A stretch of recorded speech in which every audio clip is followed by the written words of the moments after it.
akcia. Takže napríklad dnes je veľmi moderné hejtovať na sociálnej sieti, ale to tiež nie je veľmi cool, pretože je to taký trošku prejav slabožstva, alebo keď hejtujete na sociálnej sieti, pôsobíte, že ste frustrovaní tým, že sa vám niečo nepodarilo, takže máte pocit, že všetko, čo robia ostatní, je na hovno. Je to trochu infantilné. Negatívnu energiu treba zastaviť a radšej robiť niečo kreatívne. Sme v tomto ako Slováci trochu výraznejší, čo sa týka hejtovania a možno by bolo na čase to zmeniť.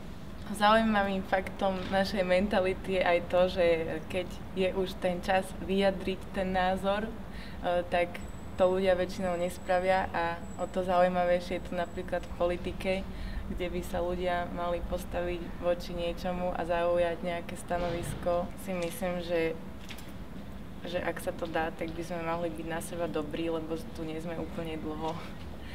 A je to úplne zbytočné. Dá sa to aj inak, ako byť hnusný. Nebuďte svine.